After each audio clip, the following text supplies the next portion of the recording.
Hi everybody. I've been wanting to make a video about this for a while now. Concerning the fat acceptance, body positive community. Um, I'd like to start by saying I'm nobody's enemy. You don't know why somebody is the weight that they are, but it's not okay. You are not okay. If you are one of these body positive people who's saying, "Oh, I'm just fine with the way I look," no, you're not. No, you're not. You are just as broken as any other addict. You are a food addict and you are just as broken. Um, and you are stomping your feet like any other addict.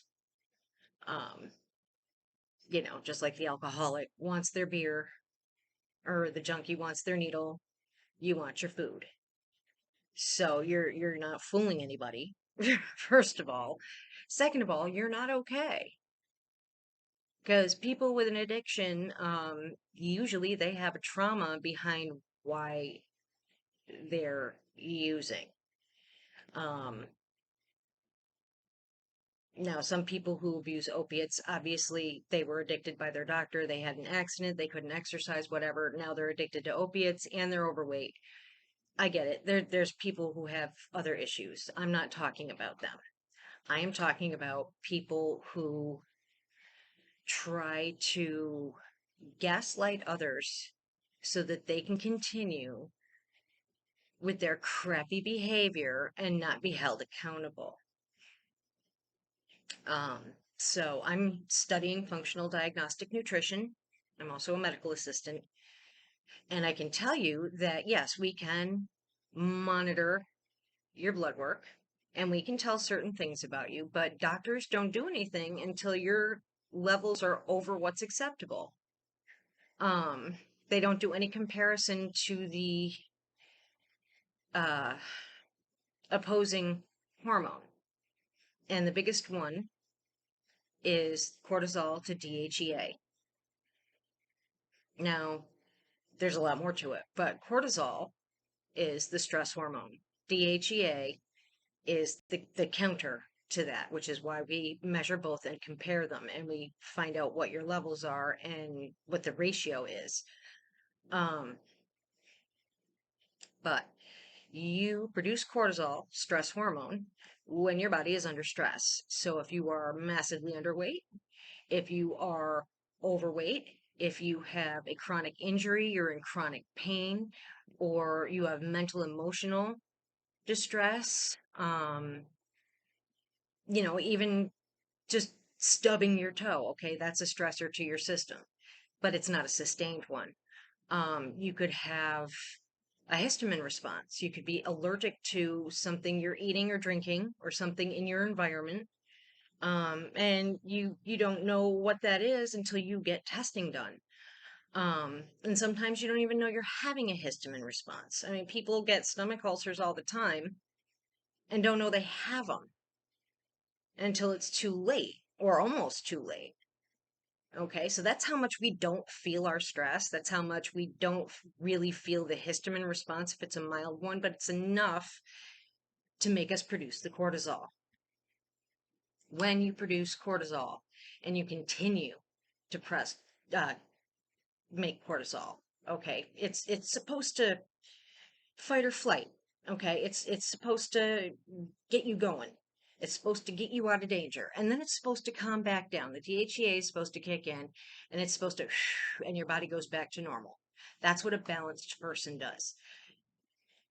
When you have chronic stress, for whatever reason on your system, you're constantly producing that cortisol. When you do that, when the cortisol is constant, okay, fight or flight shuts down your digestion. You stop burning fat because your body says, I need that fat for protection. So rather than um, it pulling the glucose out of your fat cells like a normal person, you're burning fat, you're getting that energy. No, now it's going to start pulling it from your organs and from your muscles. Okay. And it's going to start to break you down, which is why you start to feel like hell after a while. And, it usually happens so slowly that you don't realize that you feel like hell. You just kind of get used to it. "Oh, all right, it is what it is." No, that's not the way it's supposed to be. Um, so there are many reasons why your test results, your thyroid could be off, your cholesterol could be off, your A1C could be off, your blood sugar could be off, and the medications they give you aren't working. Why? Because they didn't find the core reason. Um, so that is why eating that way is not a good idea. And just like any other addiction, now I'm an alcoholic, 3.5 years sober, and I can tell you addiction is addiction. Okay, it is what it is. Um, it does not help when people say, "Well, why can't you just stop eating? Why can't you just stop drinking?" You know what? You're not helping, okay? Because we're already aware that we're not supposed to be doing it. And it stresses us out that we can't stop. Okay. I needed that drink as much as I needed my next breath. And that's the way it is with any addiction. So these people who binge eat or overeat, they're compensating for something. They're running away from a trauma. The food is their comfort, just like alcohol is an alcoholic's comfort, so on and so forth. And it's not really helping. If you have a trauma, a mental trauma, then you need to work through it. If you break your arm, you're going to go to the doctor, you're going to get it operated on or set or whatever. You're going to see to it. But if you have a break in your brain, people don't want to go and get it taken care of, and it's just as bad, if not worse, because it affects your whole body.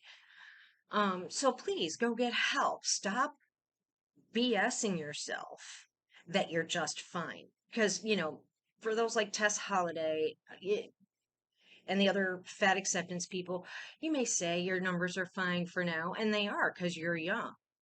You wait until you get older, until your hormones start to change, and until you've stubbornly been in this pattern for so long. The longer you do something, the harder it is to change. So the sooner you admit that you're full of crap and just trying to justify your addiction, the better off you'll be. Um, and if you're basing your whole uh self-worth on how you look, "Oh, look, don't I look beautiful?" On your looks, well, then you have work to do, because loving yourself comes from within. It's not because you look good. Okay, now looking good helps. I'm not saying that. What I'm saying is that can't be your only reason. Okay, if you have a crap personality, eventually it's going to start showing on the outside. And nobody's going to care how good looking you are, because nobody's going to want to be around a shrew. I'm sorry, but they're not. Um, and I have a choice of who I want to hang out with. Well, I don't want to hang out with somebody who has a bad attitude. I don't base my friendships on how big somebody is. I base it on whether or not they're a decent human being. Um, so basically, all you guys are doing is stomping your feet saying, "I want my food. I can eat whatever I want." You're trying to gaslight us, just like, the closet alcoholic is hiding his gin in the closet. Okay. You're not fooling anybody. You're fooling yourself.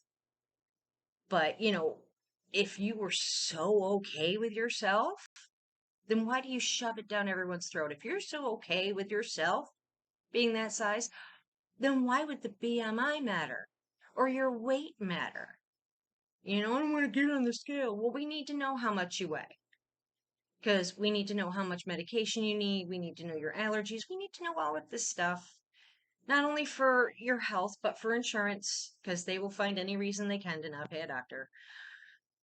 Um, but you're bullshitting yourself. The only reason you would have a problem with getting on the scale is because you know damn well you're an unhealthy weight. You know that. So you're not fooling anybody. And it is completely unacceptable.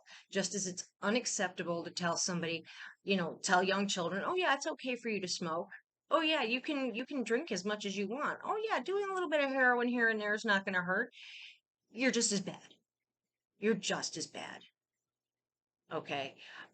Because there are inflammatory foods that are going to put your body in a histamine response that's going to cause chronic stress, and sugar and dairy are two of the biggest ones. Um, and sugar, the reason why processed sugar is so bad is because it's already processed. Your body doesn't have to do anything to it, so it goes right to your pancreas. So, use a substitute. Um, Learn about these things, okay? Suffering in this day and age and ignorance are a choice. The Google knows everything. And there is so much help out there. There are therapists, there are doctors, there are nutritionists, there are tests that can be run, there are gyms, there are coaches. There are so many things out there to assist you in your journey, no matter what it is, no matter what you're trying to get over, whatever addiction you're trying to beat, there's help for it. Um, but people who whine at those who are addicted, that, why don't you just put it down? Understand that if we could put it down, we would, okay? And you're not helping. It's an addiction, it's a disease, and it's deadly. Okay, the whole reason it's a disease, it's classified as that. The whole reason AA and rehab centers exist is because we need help. Our thinking is all messed up. So you whining at us, oh, why can't you just stop? Well, you're basically sealing our coffin.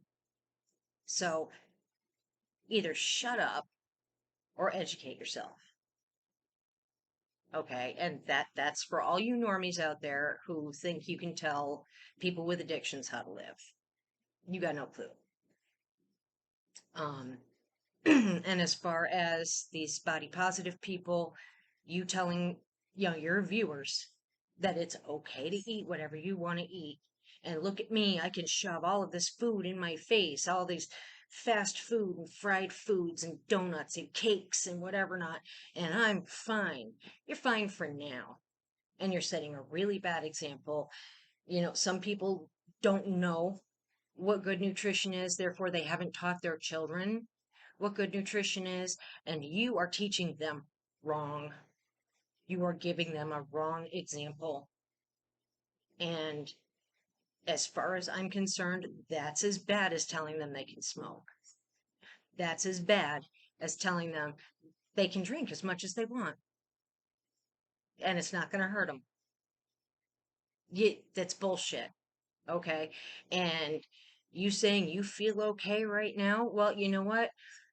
There have been a shit ton of smokers who quit smoking cigarettes and then 20, 30 years later die of lung cancer. Okay, because they already did the damage to their body. You are doing the damage to your body now, and some of it is going to be irreversible. So stop bullshitting yourself. Stop being a bad example.